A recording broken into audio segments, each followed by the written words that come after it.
Eu sempre fico muito emocionada quando eu venho, mas eu estou fazendo um exercício de não me emocionar tanto. Quero agradecer ao Frei-Otto, a Gracinha, a Lourdinha, o 3º ano seguido. Para mim é uma festa o dia que eu venho palestrar aqui. É uma das palestras porque eu dou muita palestra hoje, e é um lugar que ainda dá o frio na barriga.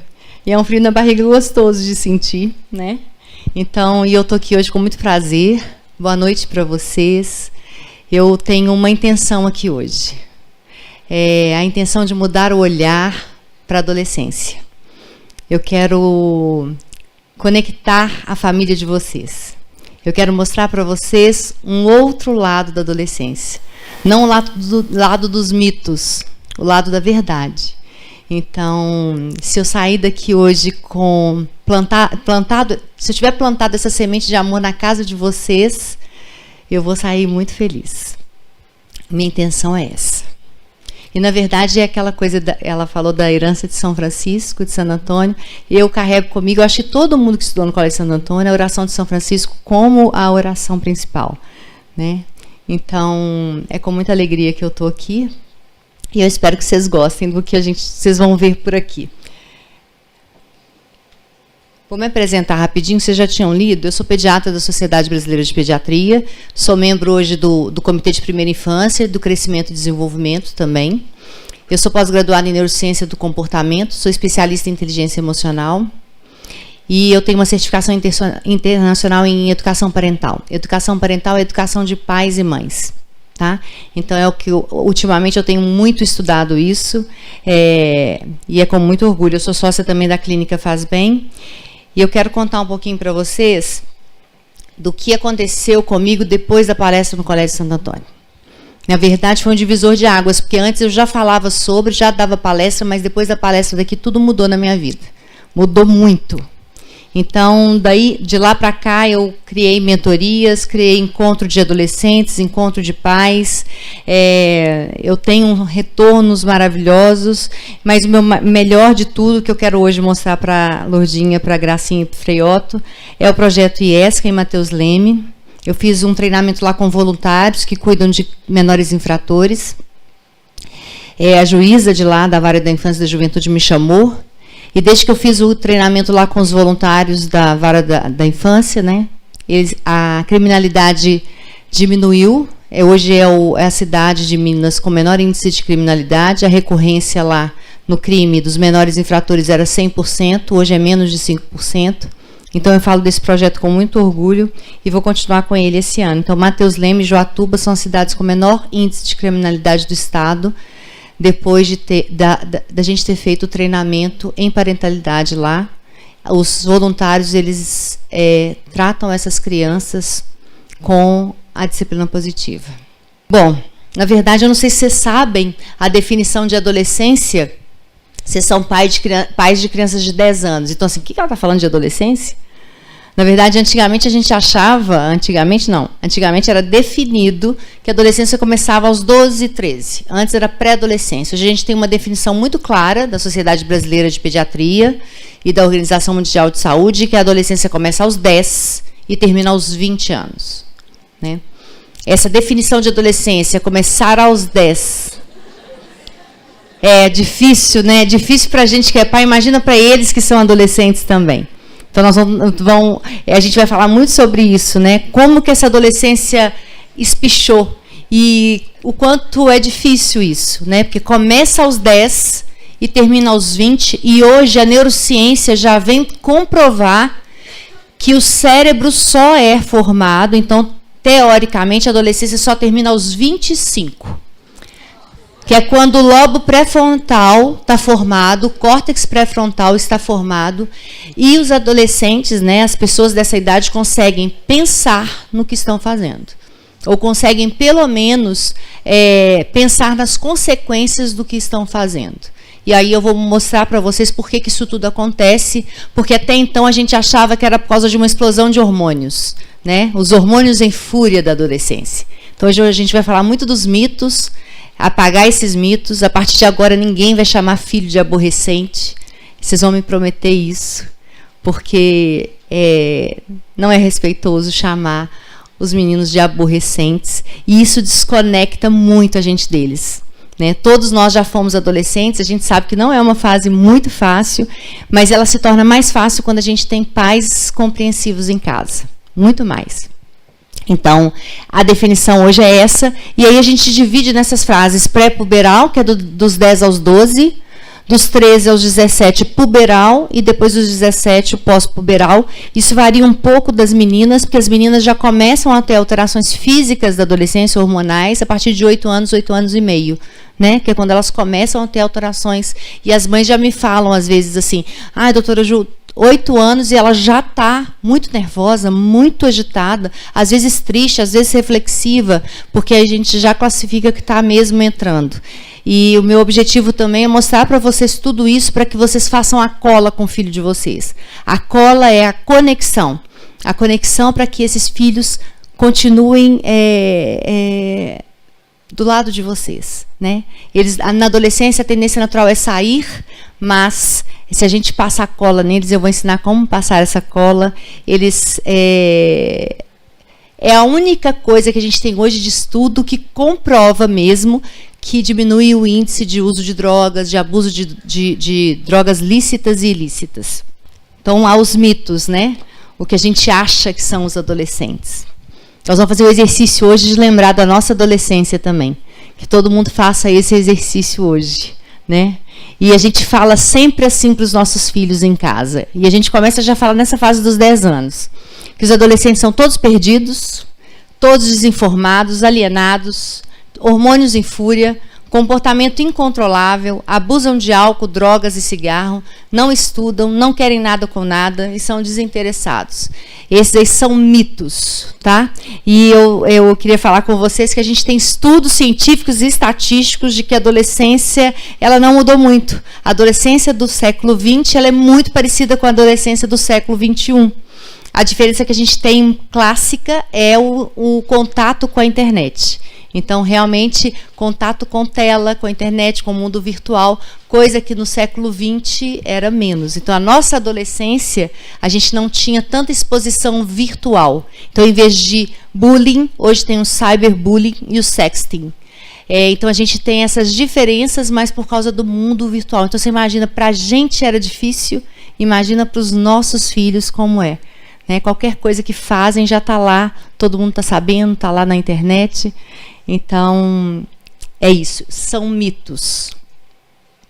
E é bom desmistificar tudo isso para a gente poder cuidar dos nossos filhos melhor, né? Porque é muito fácil, quando a gente tem filho pequeno, a gente conectar eles. Agora, quando os filhos vão começando a se mostrar filhos reais, porque a gente tem os filhos ideais e os filhos reais, os idealizados e os reais. A adolescência vem como uma bomba para te mostrar quem realmente seu filho é. Porque, na verdade, ele vai mostrar a essência dele. Né? A gente, às vezes, acha que conhece os nossos filhos, mas a gente vai realmente conhecê-los na adolescência. E se a gente permite isso, gente, é lindo de ver. Porque não tem nada mais lindo que você deixar o ser humano ser o que ele é na sua essência. Sem rótulos, sem nenhum preconceito. E às vezes vai ser o oposto do que você imaginava. Mas vai ser. E ninguém no mundo, não tem nada no mundo melhor do que se sentir amado e pertencente. E as nossas crianças, os nossos adolescentes, eles só querem se sentir amados e pertencentes dentro de casa. Então, se você faz o exercício de amar o seu filho de forma incondicional, não tem como dar errado. Ame os seus filhos hoje exatamente como eles são. E prove isso para eles. Mostre isso para eles. Às vezes eles vão ter características que vocês nunca imaginavam e até características que vocês abominam. Respeite. Tente modificar. Tente mudar. Com amor. Porque é só com amor que a gente consegue mudar. Eu falo, eu cuido de famílias e de famílias de adolescentes já há muitos anos, há mais de 20 anos. E a única resposta que realmente cabe em todas as famílias é: cuide com amor, com conexão, com vínculo. Não tem nada mais importante nessa vida. Dê tempo para o filho de vocês, tempo de qualidade. Às vezes a gente não tem quase tempo nenhum, mas se você der 15 minutos todos os dias, dedicado exclusivamente a ele, sem celular, sem nada na sua mão, olhando no olho, fazendo escuta ativa, que eu vou ensinar aqui o que é escuta ativa. Porque todo mundo sabe falar, agora escutar pouca gente sabe. E escutar é diferente de ouvir. Escutar é colocar sua alma em silêncio e ouvir. Ouvir o que seu filho tem a te dizer, porque os adolescentes têm muito a nos ensinar, muito. As crianças têm muito, os adolescentes têm muito. Hoje eu só vou falar de amor por adolescente, eu não vou falar de nada de ruim. Vamos lá, tem as alterações físicas, biológicas e psíquicas. Então, a primeira coisa é a gente entender que quando os meninos estão entrando na adolescência, estão com 10 anos, vocês já vão começar a ver que os amigos já cobram atitudes de adolescente mesmo. Só que eles se sentem crianças ainda. E eles estão sofrendo vários lutos. O primeiro luto é o luto do corpo. O corpo infantil está virando uma coisa esquisita, né? Eu comparo sempre muito e falo com os adolescentes, eles adoram, eu comparo com X-Men, né? O filme X-Men, aqueles adolescentes mutantes, né? É assim que eles se sentem. O poder deles está naquela mutação genética. Mas eles se sentem daquele jeito, estranhos. E aí a gente ainda piora. Sem querer, tá, gente? Eu também já fui assim. Antes de estudar, eu também fazia isso, né? Vocês sabem que os adolescentes, no começo da adolescência, 10 a 12 anos, as meninas amarram a blusa de frio na cintura. Os meninos andam assim. Vocês já viram? Andam de casaco num sol de rachar. E a gente fala assim, ô menino, tá louco? Você vai com esse casaco nesse calor. Você sabe o que eles estão fazendo? Eles estão escondendo o corpo. Porque eles não querem chamar atenção. Sabe por que eles não tomam banho nessa fase? Não querem tomar, né? Porque também eles não querem atrair ninguém. E aí as mães, né, e os pais xingam porque estão indo com o casaco amarrado. As meninas querem amarrar o casaco para tampar o quadril. E elas andam assim, para tampar o peito. E a mãe fala assim, conserta essa coluna, minha filha, põe... Então a gente vai xingando sem saber por que está acontecendo aquilo. Eles estão se achando tão estranhos, tão esquisitos, tão desconfigurados. E aí, em vez de ter o apoio nosso, mas entendo, porque a gente não sabe, a gente começa a xingar, a falar, e eles vão se retraindo mais e desconectando de nós. Essa é a fase da desconexão. Porque naturalmente eles vão buscar uma identidade. Então, a característica principal da adolescência é: estou buscando uma identidade, estou buscando autonomia. E os pais se assustam com isso. Vamos aos lutos. Além do luto físico, né, do corpo, tem o luto do pai e da mãe, herói e heroína. Eles começam a nos enxergar como realmente somos. Eles conseguem nos enxergar com defeitos a partir daí. Então, eles nos questionam, eles às vezes respondem. Às vezes eles falam alguma coisa e a gente já recua porque a gente quer controlá-los o tempo todo. E, na verdade, o controle é uma coisa bem complicada na adolescência. Muito complicada. Porque se a gente apertar demais, eles escapolam pelos dedos. Eu costumo falar que os nossos filhos são rios. E a gente precisa ser margem, não barreira. Se a gente for margem, a gente consegue guiá-los no melhor caminho até chegarem ao mar. E aí, quando chegam ao mar, eles podem ser o que eles quiserem, com toda a potência. Então, essa é a nossa função. Porque os nossos filhos estão nas nossas casas só para a gente encher a mochila deles de coisas boas. Ensinar solidariedade, respeito, ensinar dignidade, autoconfiança, autorresponsabilidade. Então, todos os dias, quando vocês forem deitar, pergunta: o que eu ensinei para o meu filho hoje? Porque não tem outra maneira de ensinar a não ser pelo exemplo. E pensa sempre: o que eu coloquei na mochila do meu filho hoje que ele vai levar para a vida dele? Sempre perguntem isso. Porque às vezes a gente deixa a vida passar tão rápido. A gente deixa tudo passar tão rápido e acha que vai acontecer naturalmente, e não acontece. Né? Eu falo assim, se você for escolher uma forma de educar o seu filho, a única forma que eu falo é exemplo. Dê exemplo. E quando está chegando na adolescência, mais ainda. Tem gente que pergunta, nossa, eu bebo todo fim de semana, bebo até cair, doutora. Ele vai beber? Provável. Então, a gente precisa ter cuidado. A gente precisa ter cuidado com o que a gente faz. A gente precisa ter cuidado com o que a gente fala. São nos mínimos detalhes. É quando a gente para em fila dupla. É quando a gente deixa não usar a cadeirinha. Ou quando a gente deixa não usar o cinto.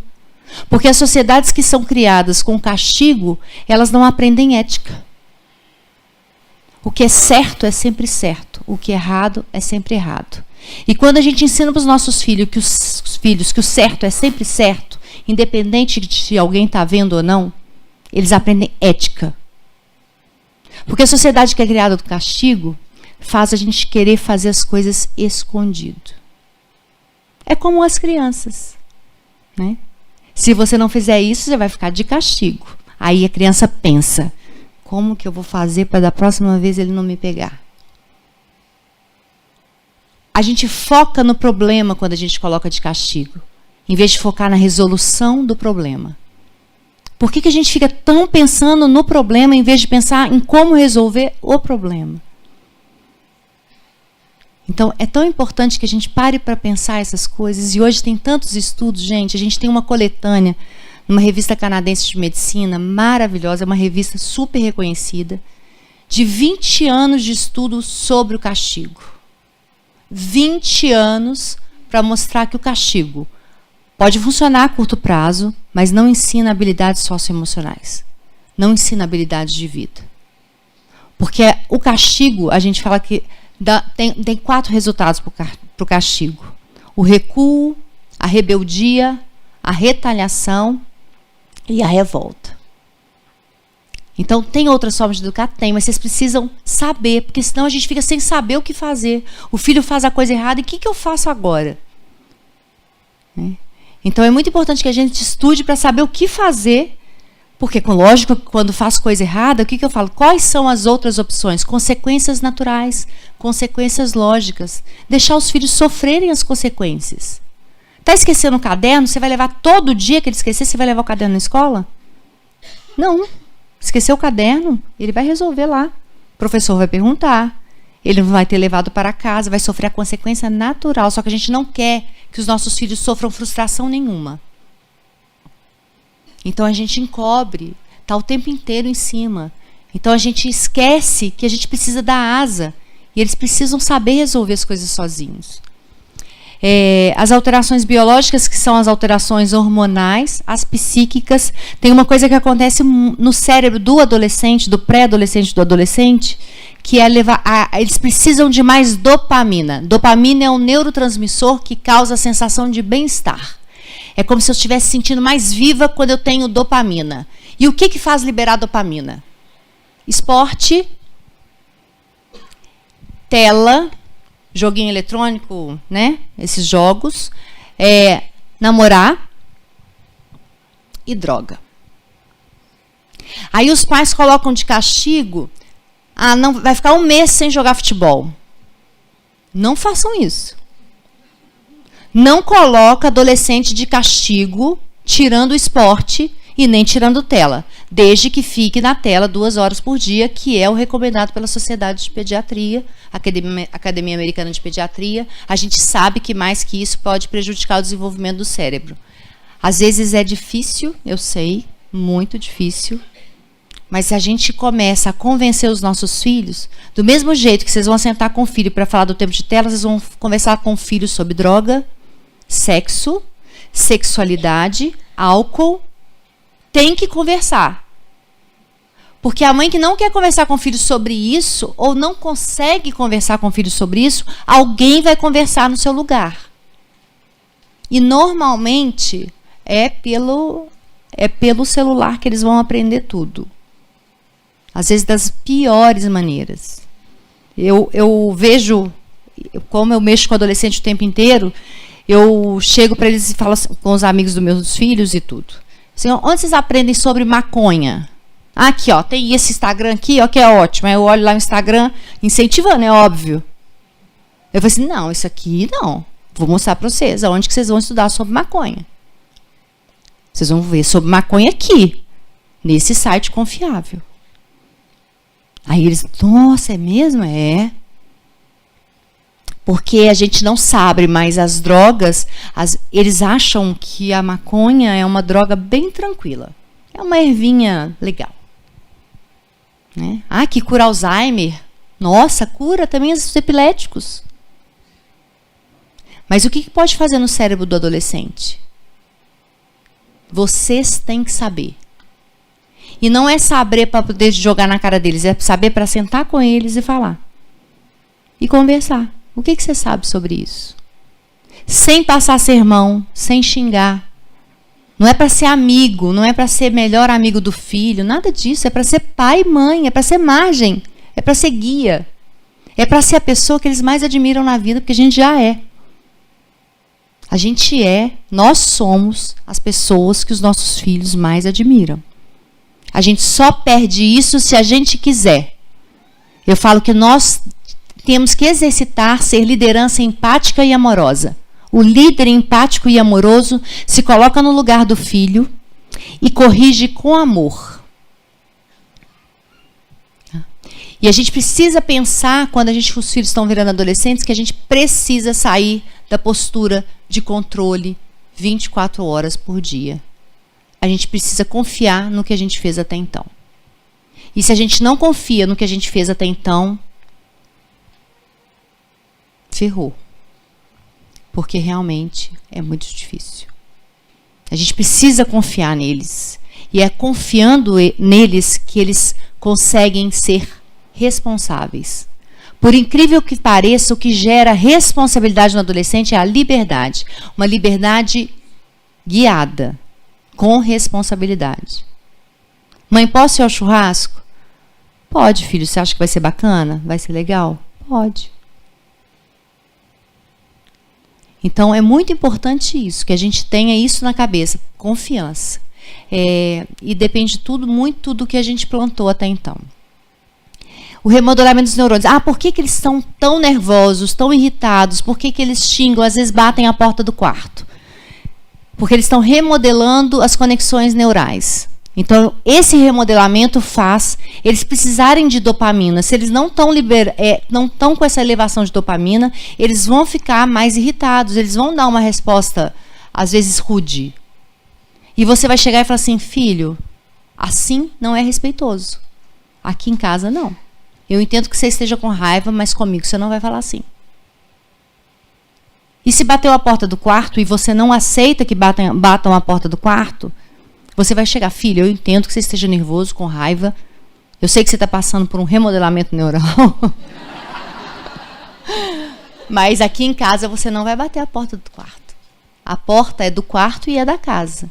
O quarto é deles, tá, gente? Não é aquele discurso autoritário que a casa é minha, quem manda aqui sou eu e cala sua boca, senão arrebenta seus dentes.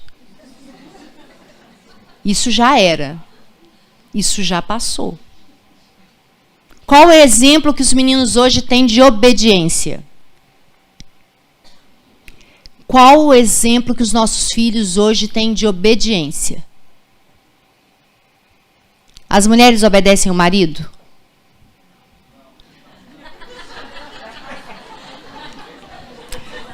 Oh.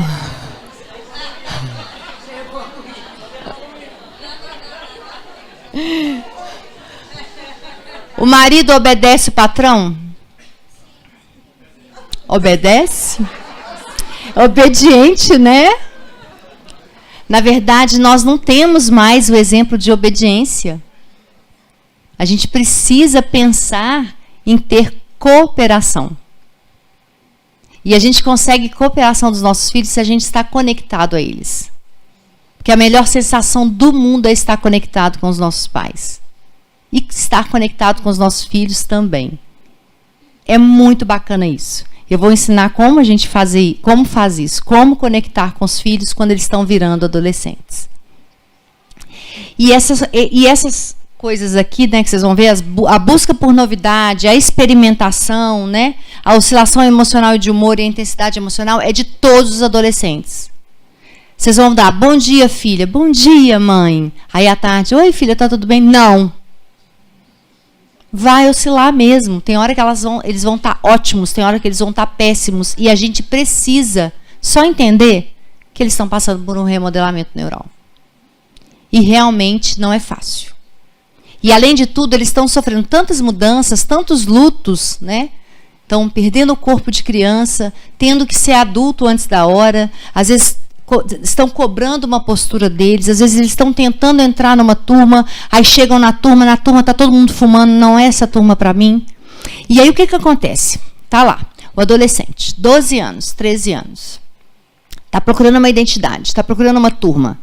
Foi para uma turma que foi aceito, aí de repente está ouvindo falar sobre droga, está ouvindo falar sobre alguma coisa, e aí ele percebe que não é a turma que ele quer ficar.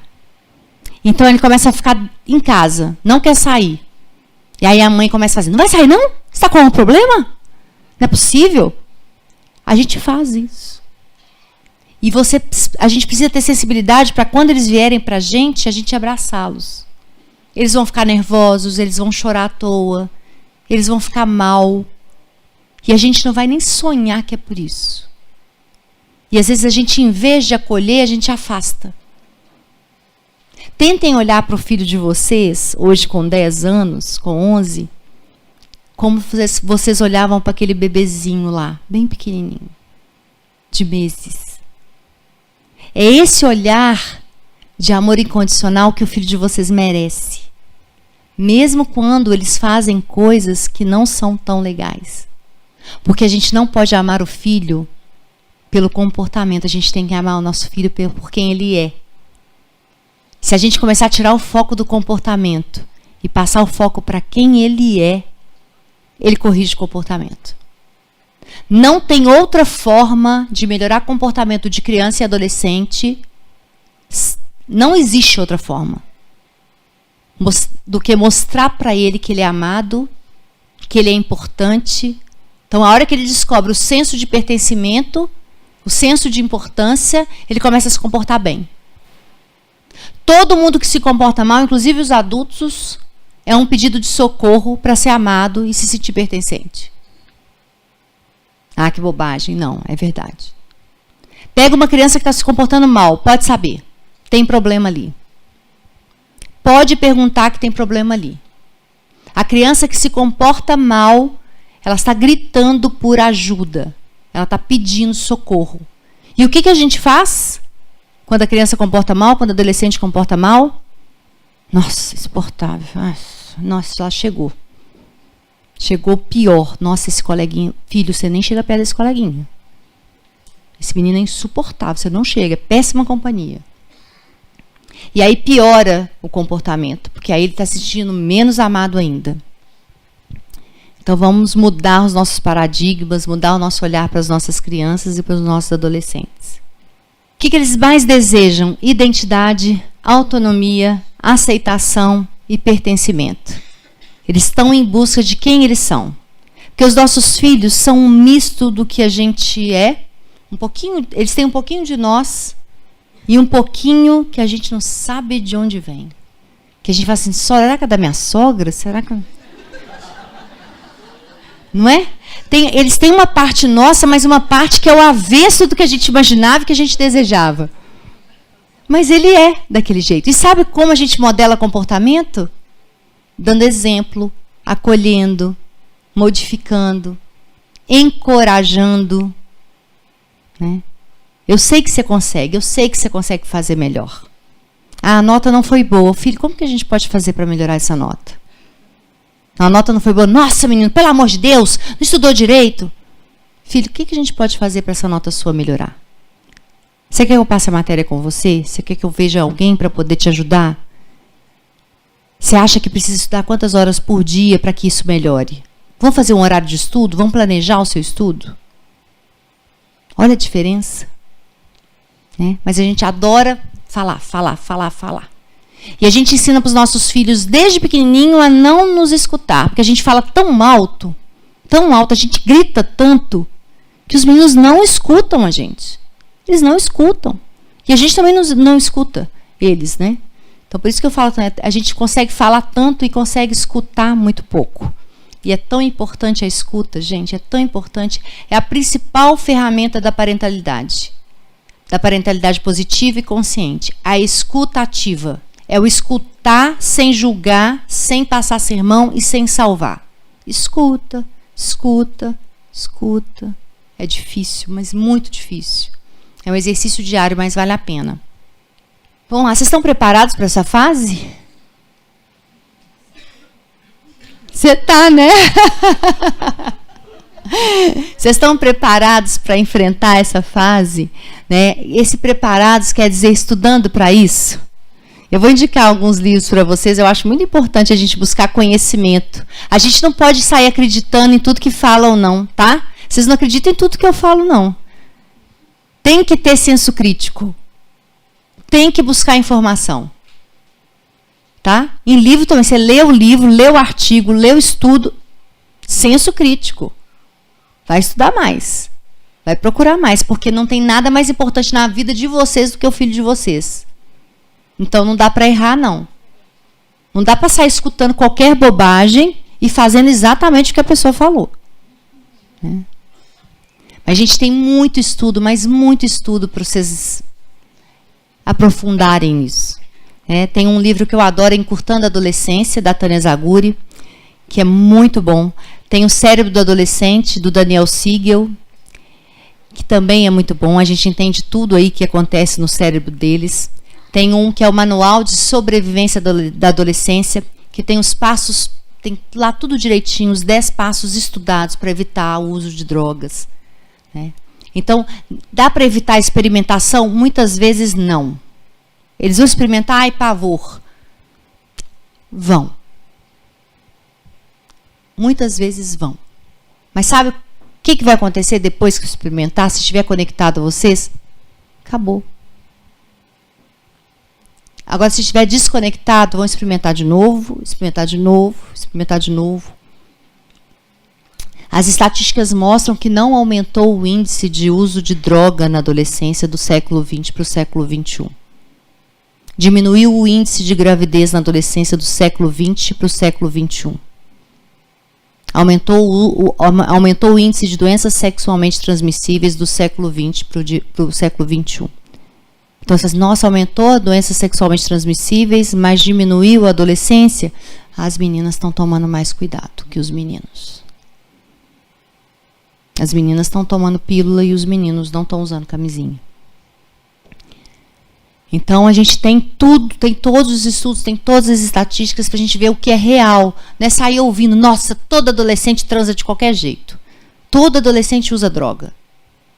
Você pode ouvir tudo isso? Pode, né? É bom que você já tem um monte de assunto em casa, né? Então, é muito importante que a gente não, antes de ter um preconceito, vai lá e estuda, vai lá e vê o que é real e o que não é. Você quer sempre controlar os nossos filhos. A gente quer escolher o que eles vão comer, o que eles vão vestir, quando eles vão, que horas que eles voltam, como eles devem estudar, como eles devem fazer. Né? Essa coisa do controle, ela é uma falsa sensação mesmo de domínio, né? De poder. Porque quanto mais a gente controla, mais eles vão escapulindo. Eu tenho uns pacientes que me falam assim, que a mãe coloca lá no aplicativo, lá que sabe onde ele está. Aí ele fala assim, sabe o que eu faço, doutora Ju? Eu coloco o celular lá dentro do banheiro da escola e vou embora para sair na rua.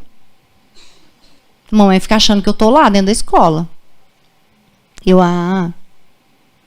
Então, o que a gente faz? Quando a gente não confia nos nossos filhos, a gente incentiva uma coisa também, a mentira. Quando a gente não é aberto à escuta.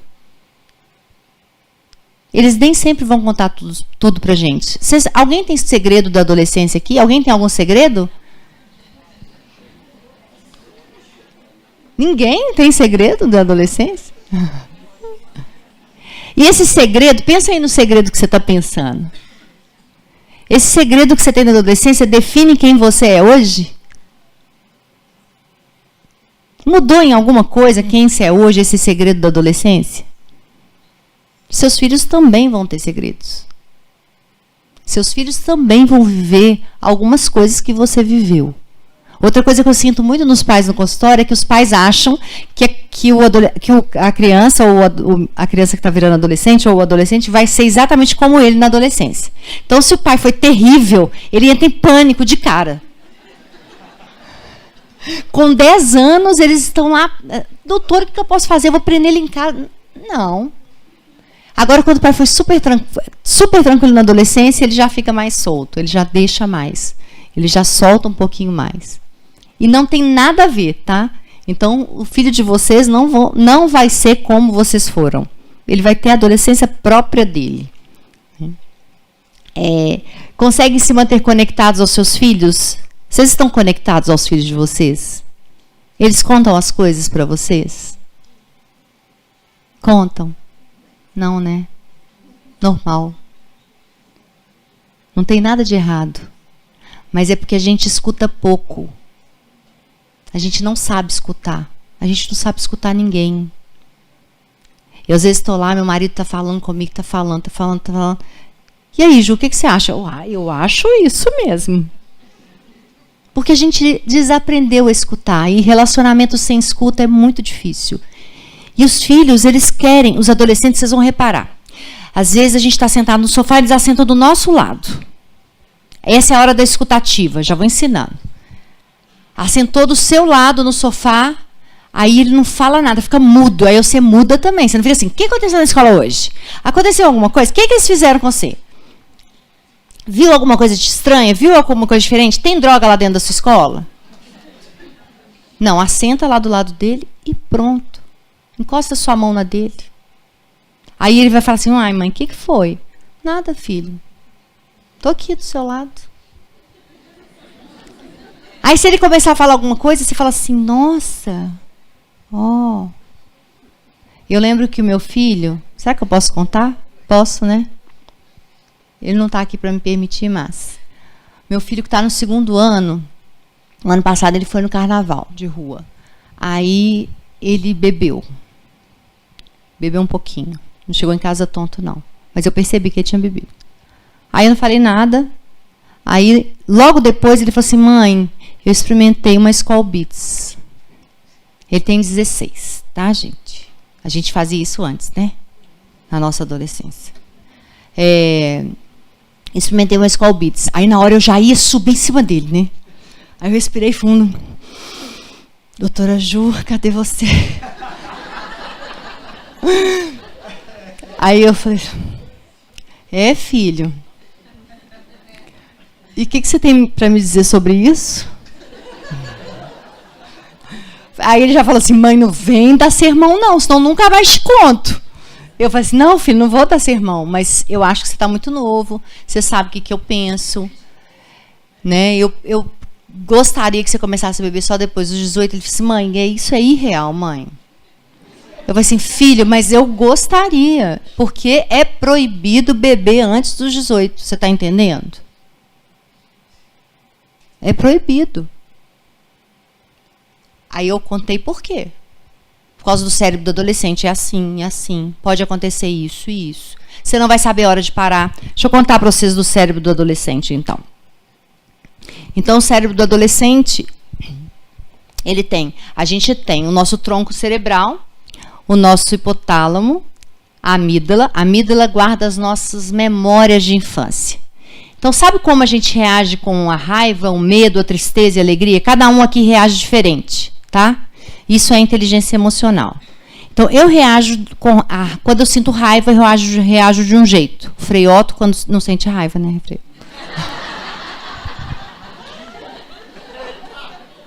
Reage de outra forma.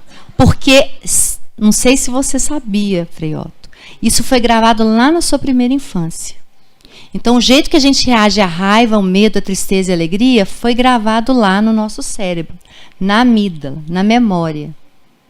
E aí, os adolescentes, o que acontece? Eles estão com o cérebro ainda não tão formado. Esse é o cérebro na palma da mão de um neurocientista, o melhor de todos, o Daniel Siegel, que tem o livro Cérebro do Adolescente. Então, ele não tem todo o córtex formado e nem o córtex pré-frontal formado. Então, a maioria das vezes, eles agem assim, com as memórias e sem pensar no que estão fazendo, sem pensar nas consequências do que estão fazendo. Então, vamos comparar com uma Ferrari. O cérebro do adolescente é uma Ferrari, e é mesmo. Só que essa Ferrari só tem acelerador, não tem freio. Não tem freio. E aí você fala assim, nossa, e agora? Como assim? O que a gente faz para que esses adolescentes comecem a ter um pouco de freio e a pensar um pouco na consequência do que eles fazem? A gente precisa modelar comportamento. Então, se você tem um adolescente, eu vou ter que largar e falar alto. Se você tem um adolescente que está lá, agindo só com o acelerador, e se o pai não consegue agir de forma consciente, pensando, então ele fez alguma coisa errada ou te tirou do sério. Se você não sabe o que vai fazer, sai um pouquinho, toma um banho e depois volta. Ou então, respira fundo e espera o seu córtex pré-frontal começar a funcionar. Porque você precisa ser o adulto da situação. Você precisa modelar o comportamento do seu filho. Isso é sempre. Eles não têm capacidade. Então, a criança, quando faz birra, ela não tem capacidade de se autocontrolar. Quem tem a capacidade de controlar somos nós, os adultos. Teoricamente, a gente tem o córtex pré-frontal formado. Então, se a gente chega para eles com o autocontrole, eles vão começar a modelar o comportamento. Porque a gente tem neurônios e espelho. Então, o neurônio espelho vai começar a repetir o que a gente está fazendo. Então, se a hora que eles estiverem lá irritados, nervosos, descontrolados, você fala, calma, filho, eu entendo que você esteja nervoso, mas isso não é respeitoso. Pode fazer que funciona, tá, gente? Eles vão começar a modelar. Se você vai conversar com eles do mesmo jeito que eles estão, cada vez ele vai inflamar mais, porque a gente entra numa disputa de poder. A gente sempre quer disputar poder com o filho. O sonho de todo oprimido é virar um opressor. E é. Porque, na verdade, a gente acha que precisa fazer aquilo para poder educar. Não é por maldade. A gente acha que precisa controlar e oprimir e mandar para controlar os nossos filhos. E não precisa. Não precisa. Tem outras formas muito mais eficientes.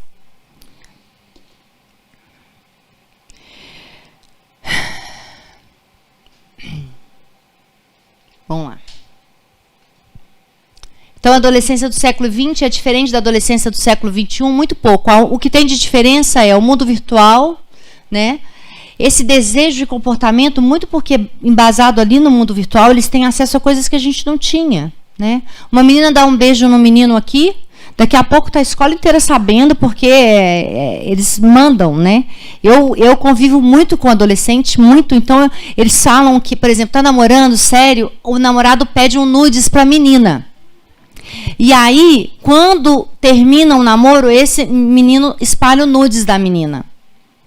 E a gente precisa estar em casa acolhendo essa adolescente se isso acontecer. Não xingando ela, esculachando ela, porque senão é muito pior, porque ela já está passando por uma situação muito ruim. Lógico que a gente vai corrigir o comportamento. Mas se você pisar nela mais, não vai funcionar.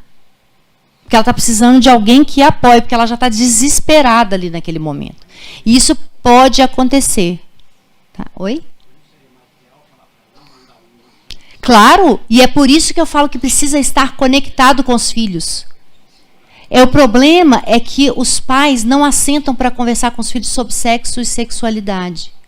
A gente, às vezes, não consegue lidar com a nossa sexualidade. E é muito difícil mesmo, porque a gente não aprendeu isso. A gente não aprendeu, então a gente vai aprender com os nossos filhos. Tem pai que fala assim, mãe, doutora, eu vou conversar com ela com 10 anos sobre isso. Eu falo assim, vai, porque se você não conversar, outra pessoa vai conversar.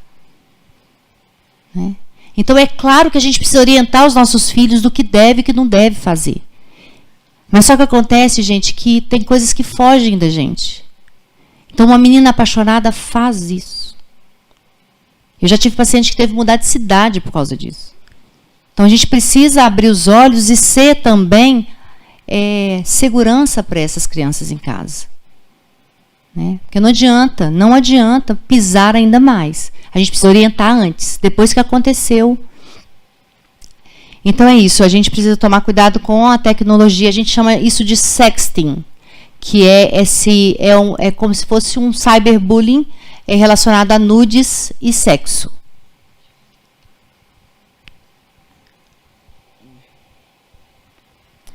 O nosso medo maior, eu tenho pânico, tá, gente? Não é medo que eu tenho, não, eu tenho pânico. Todos nós, a maioria de nós tem. Então, às vezes, a gente está lá na cara que está tudo bem, que está caminhando bem, está na adolescência, mas a gente fica com medo o tempo todo, é normal. Né? A gente tem medo de cigarro, de álcool, de drogas, sexo. Hoje tem o cigarro eletrônico também, que está na maior febre, né? Que teoricamente não era para causar o que está causando, mas a gente tem controvérsias. Não saber lidar com a sexualidade, não saber lidar com os desafios.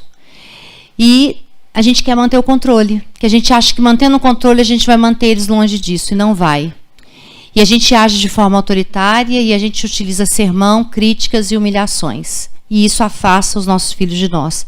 Todas as relações baseadas em domínio, elas são muito menos profundas do que as relações baseadas em confiança. Relações baseadas em confiança gera relações de significado no futuro. Sempre a gente precisa pensar como você quer, qual é o tipo de relação que você quer construir com seu filho para daqui a 30 anos. Precisa ser uma relação de confiança.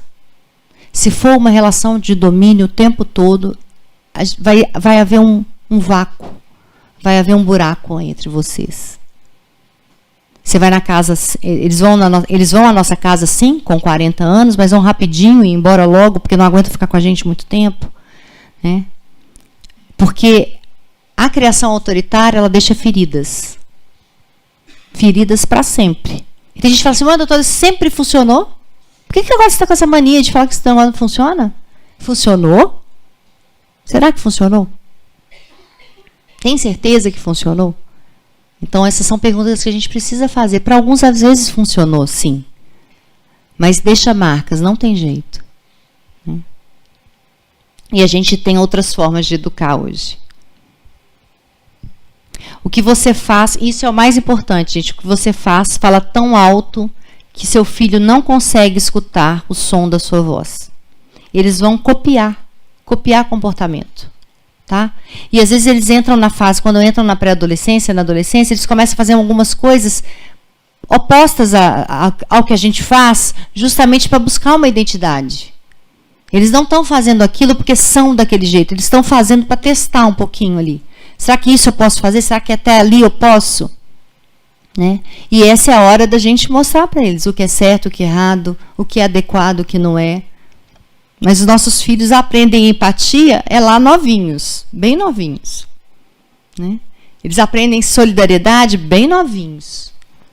Na primeira infância, eles aprendem muitas coisas com a gente. Tudo com exemplo, tudo com exemplo. Agora eu vou dar para vocês as ferramentas da conexão, que isso é o mais importante.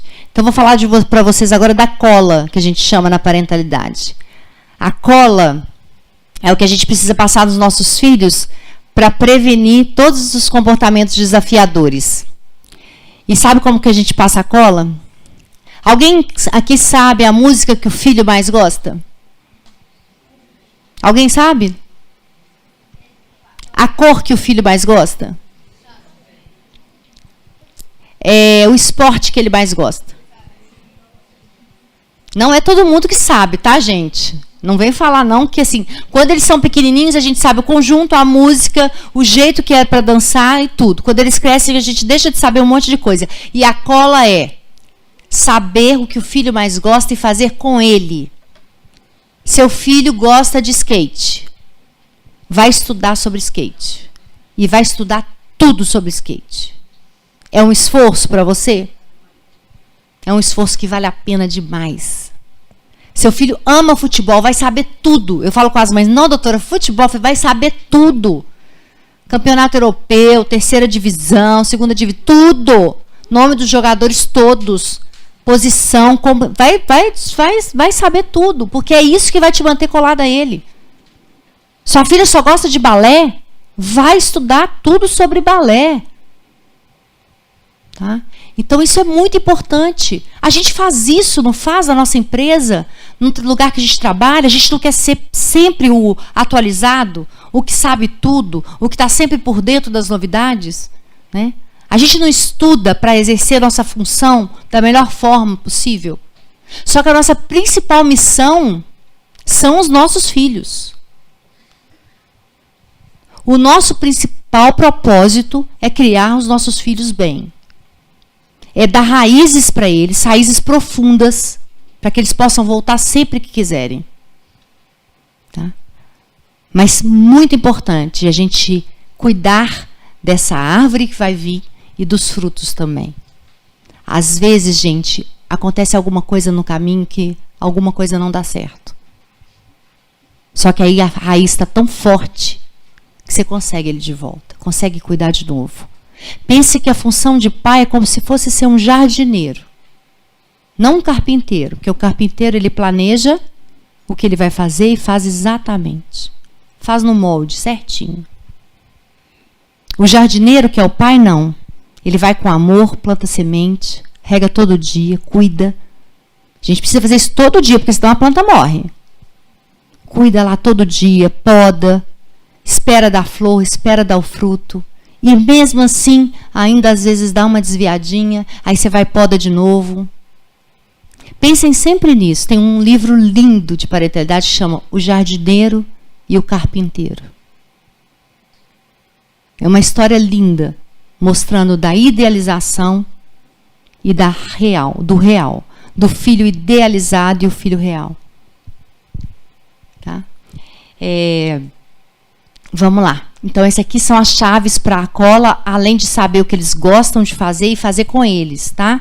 Você acha um saco ver futebol, vai ver e vai gostar.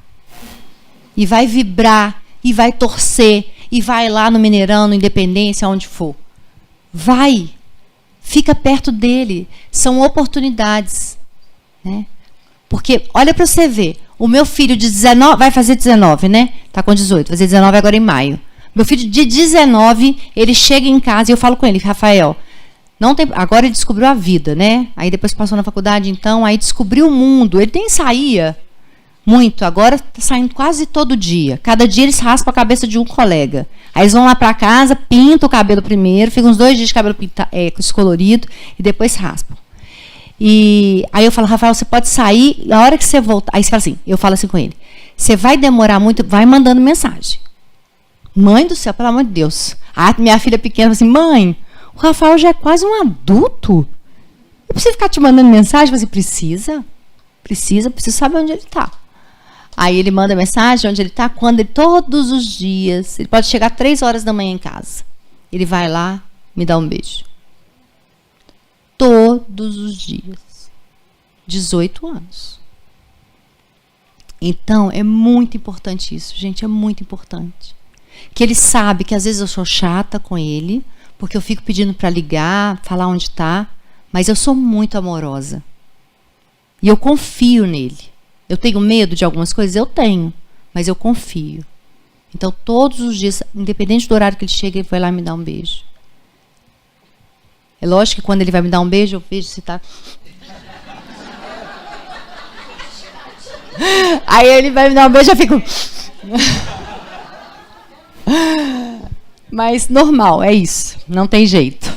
Então, a escutativa, o perguntar e mandar, isso faz toda a diferença. Quando a gente ninguém gosta de ser mandado, tá, gente? Ninguém gosta de ser mandado. E quando a gente é mandado, ou quando a gente manda o filho o tempo inteiro, em vez de fazer as perguntas curiosas que eu vou falar aqui com vocês, quando a gente manda, o cérebro recebe uma informação de estresse. Então, a gente fica tenso quando alguém está mandando com o dedo em riste para você e gritando. O seu cérebro começa a ficar tenso. Na verdade, você fica com o corpo tenso e começa a liberar cortisol, que é o hormônio de estresse. E o que o seu cérebro faz ele manda uma informação, não faz. resista. E quando você recebe a pergunta, o que gera a pergunta no cérebro? A pergunta libera serotonina. E o cérebro quer fazer o quê? Dar uma resposta. Então, faz o adolescente querer cooperar. Então, em vez de você ficar o dia inteiro mandando o menino tirar a toalha de cima da cama, experimenta um único dia falar assim, filho, onde que a gente coloca a toalha mesmo depois que toma banho? Tem gente que acha que é brincadeira. Se você estiver conectado, adianta. Conectado. Tem que estar conectado. Não é só isso, não. Não é só a toalha, não. Tem que ter as coisas boas também. Porque a mãe que fica o tempo inteiro dando sermão e aí fala isso da toalha, não adianta. E às vezes não vai adiantar, às vezes não vai adiantar. Mas o mandar vai adiantar menos ainda.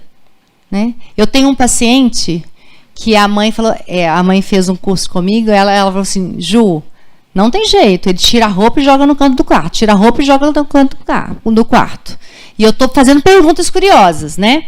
Filho, e aí, a roupa, não vai colocar para lavar? Onde que tem que ficar a roupa mesmo, tal? Aí eu falei com ela, Lu, deixa a roupa lá. Deixa a roupa, não está te incomodando? Está no quarto dele? Deixou. Diz ela que foram todas as roupas do armário. Aí ele chegou para ela assim, mãe, eu preciso sair, não tem roupa. Aí ela falou assim, ô filho, nossa, eu sinto muito, mas não tinha nenhuma roupa sua lá para lavar? Pronto, ele nunca mais tirou a roupa e jogou lá. Nunca mais, porque ele não pode sair. Ele teve que pegar um fim de semana, pegar todas as roupas e lavar. Porque ela não lavou. O problema é que a gente não deixa os nossos filhos sofrerem essas consequências naturais. A gente fala assim, ai, tadinho, deixa eu pegar essa roupa e vou lavar para ele. Aí pronto, não tem jeito de ensinar. A reunião familiar, gente, é muito importante. Para mim, a ferramenta mais importante da parentalidade é a reunião familiar. Assenta na mesa com os filhos, 15 minutos, uma vez por semana, para conversar sobre a semana. Não é para dar sermão. Para falar das coisas positivas dele, do que ele fez de bom. Não é para passar sermão, xingar, proibir, não. Filho, eu achei tão bacana o que você fez. Foi tão legal quando você ajudou aquela pessoa na rua. Eu fiquei sabendo que você ajudou um colega. É tão legal isso. Né? Você deve estar orgulhoso de você, né, filho? Nossa, olha para você ver, as notas estão melhorando. Você deve estar orgulhoso porque você está se esforçando. Isso é o resultado do seu esforço. Isso tem uma importância enorme para eles, porque eles querem o tempo inteiro a nossa aprovação. E a gente esquece de fazer. A gente gosta muito de xingar e dar sermão e a gente pensa pouco em encorajar os nossos filhos. Não é elogiar, tá, gente? É encorajar. O abraço. Adolescente às vezes foge de abraço. O pré ainda mais. O pré-adolescente ainda foge mais do abraço do que o adolescente. Mas vale a pena insistir. Todas as vezes que eles chegarem nervosos em casa, pergunta, filho, você quer um abraço? O abraço, na verdade, os estudos no abraço, os estudos de neurofisiologia mostram que a pessoa que está calma tem o poder de acalmar a pessoa nervosa e irritada com o abraço dela. Então, o nervoso nunca coloca o calmo nervoso, mas o calmo deixa o nervoso calmo. Então, vale a pena abraçar. E às vezes você vai abraçar e eles não vão te abraçar. Você só vai ficar abraçada com o corpo deles e eles com o braço caído. Mas abraça. E fica ali alguns minutos. O ideal é pelo menos uns 3 minutos. Eu falo que aquela música do Jota Quest, vamos ver se eu lembro. Tudo que a gente sofre num abraço se resolve. E tudo que a gente pensa ou sonha, num abraço a gente encontra. E o abraço com o filho tem esse poder demais. O tempo de qualidade, 15 minutos por dia. Isso é por estudo. Tem um livro que chama 15 minutos. Tempo de qualidade com o filho. Mas é tempo assim, com tudo desligado, entregue ao filho. Olho no olho. Sem celular, sem interferência, sem nada. E fazendo o que ele quiser fazer. E pode ser simplesmente assentado do lado dele, de frente para ele, olhando no olho dele.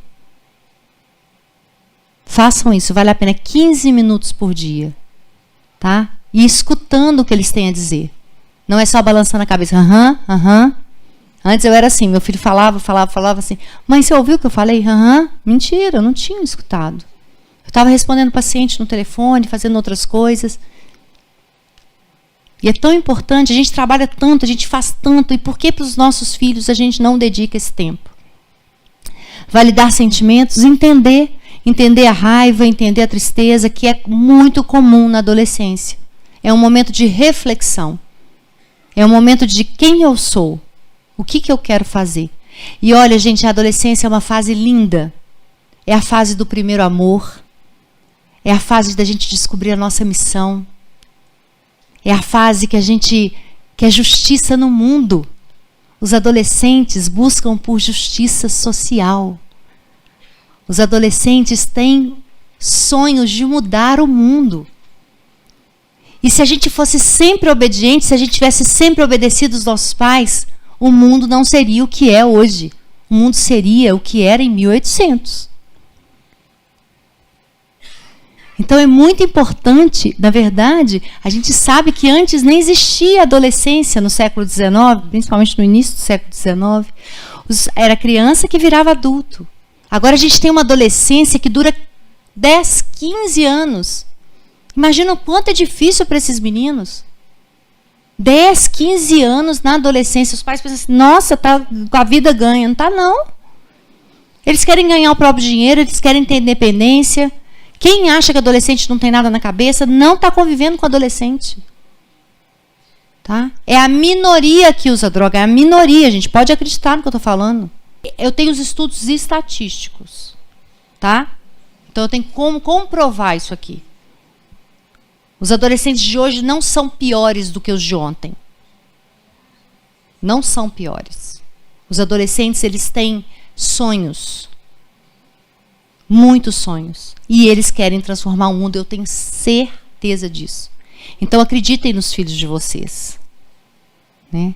Deem para eles tudo isso que eles precisam, né? De gente para apoiar, gente para guiar, gente para conduzir. E a pausa positiva. Toda vez que você estiver nervoso com o seu filho, que você vai ficar nervoso, muito nervoso. Pausa positiva. Vai para o seu quarto, respira fundo, toma um banho, sai para correr e volta. Refresca a cabeça e depois conversa. Porque, gente, ninguém faz coisa certa com a cabeça quente. A gente tem que sair desse piloto automático da reação e começar a agir. Todas as vezes que você vai conversar com o filho ou fazer alguma coisa, dá 2 passos para trás, seja humilde. A gente não aprendeu a ser humilde. Então, quando você não souber o que fazer para corrigir um filho, dê 2 passos para trás e vai pensar. E depois volta. Continua sendo para eles liderança empática. Porque liderança empática, gente, tem o poder de inspirar. Quando você olha para um pai empático, uma mãe empática, né, eu vejo isso. As crianças e os adolescentes fazem... Meu pai erra, minha mãe erra. E isso é humano. A gente precisa saber que a gente precisa errar. A gente precisa assumir os nossos erros, porque a gente não assume erro. Assumir os nossos erros, pedir desculpa e falar, eu sou humana e eu erro. E está tudo bem errar, desde que eu corrija o meu erro. Porque quando a gente erra, a gente não está acostumado a isso e a gente não ensina os nossos filhos. Errou, a gente tem 3 R's, né? Reconhecer o erro, reconciliar com a pessoa e resolver o que você fez de errado. Sabe o que a gente faz com os erros? Porque a gente aprendeu que errar é feio. Não pode errar. Se você errar, você é fraco. Aí sabe o que a gente faz com todos os erros que a gente cometeu? Coloca debaixo do tapete. Vai colocando debaixo do tapete. Todos os erros. Como é bom quando você pode ser humilde bastante para reconhecer o erro, reconciliar com a pessoa e resolver. Porque eu aposto que deve ter gente aqui que está brigado com um amigo lá de muito tempo, uma coisa tão boba, mas a gente não aprendeu a pedir desculpa. Pedir desculpa é tão humilhante, né? Nossa, pedir desculpa é muito humilhante. Porque a gente tem muito orgulho. O ego é indestrutível. Então vamos pensar nisso. O que a gente quer ensinar para os nossos filhos?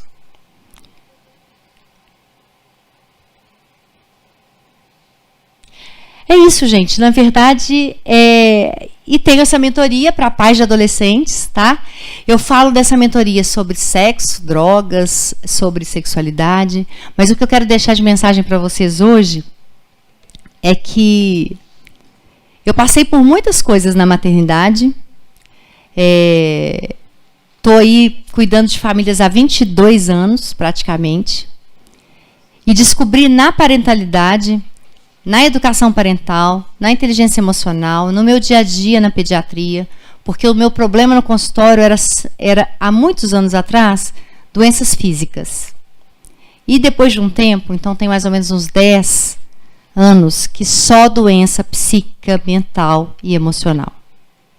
Eu vi famílias totalmente desconectadas. Pais que desistiram dos filhos. Filhos que desistiram dos pais. E eu senti que eu precisava fazer alguma coisa.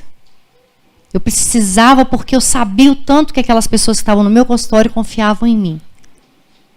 E precisei mudar por causa dos meus filhos também. Porque eu trabalhava tanto que às vezes não tinha tempo para eles.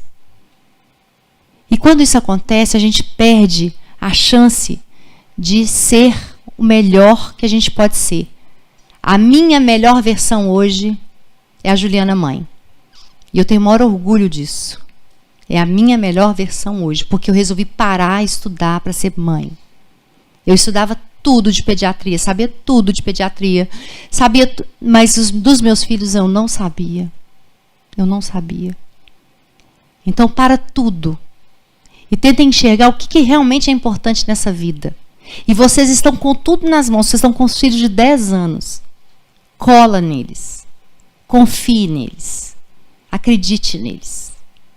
Não chame de aborrecentes. Vai estudar sobre adolescência. Vai estudar o que acontece. É tão difícil para eles, é tão angustiante, é tanto luto dentro deles, que a gente, em vez de acolher, a gente piora sem querer. Então é isso. Eu espero que eu tenha conseguido passar essa mensagem para vocês, porque eu já recebi mensagens no WhatsApp de adolescentes me agradecendo muitas vezes de ter reconectado com os pais. Eu recebo adolescentes em pânico. Olha para vocês verem. Eu tenho muitos adolescentes que eu recebo no consultório em pânico, porque eles não querem, primeiro, eles não querem virar adolescentes, de tanto medo que a mãe e o pai têm. E outros que são tão bacanas, que falam: doutora Ju, eu acho que eu não posso, eu estou num mundo muito estranho.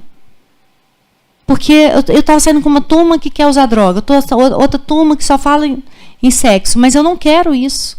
Aí sabe o que eu faço? Eu junto esses adolescentes, todo que não quer nada, põe todo mundo junto.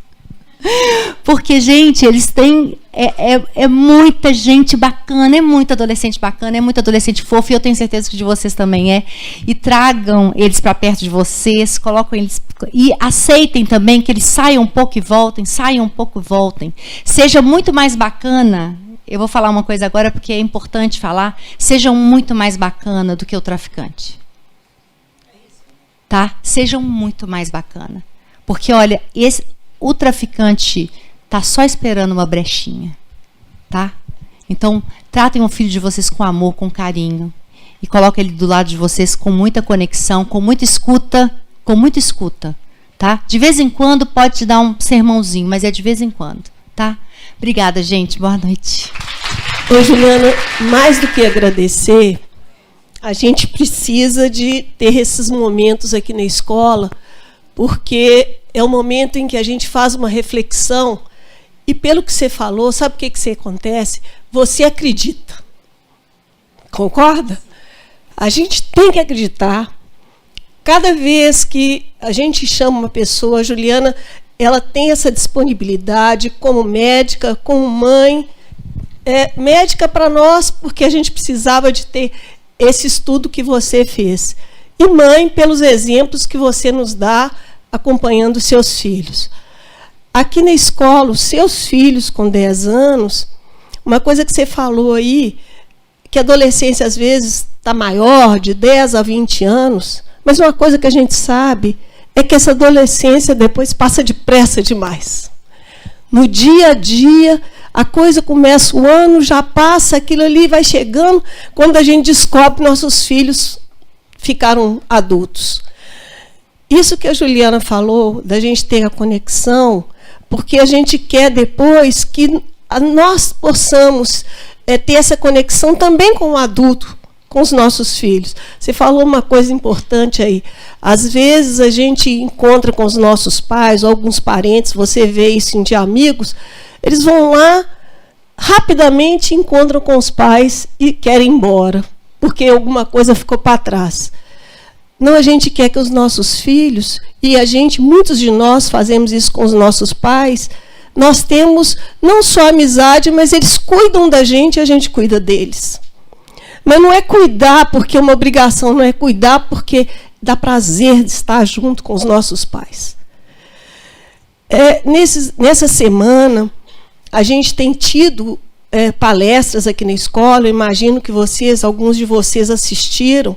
Eu e Lourdinha estávamos falando com a Juliana, o prazer nosso como profissional da escola, nós estamos tendo quase que um curso.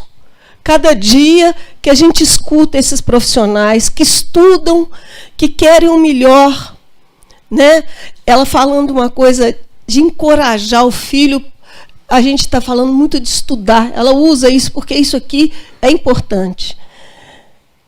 Não é a gente criticar o nosso aluno, não é criticar o nosso filho, é encorajar esse filho. Ele pode mais, ele pode ser desafiado. Ele não precisa chegar cada vez mais, porque ele é capaz. A gente tem que acreditar que eles são capazes. Se a gente acredita, eles acabam acreditando neles mesmos. Juliana, você não sabe como é que é bom te ouvir. Porque a gente precisa sempre de ouvir para a gente a conectar conosco aqui. Concorda? Porque a gente tem que parar para pensar. Às vezes a vida fica tão atribulada que a gente deixa passar muita coisa.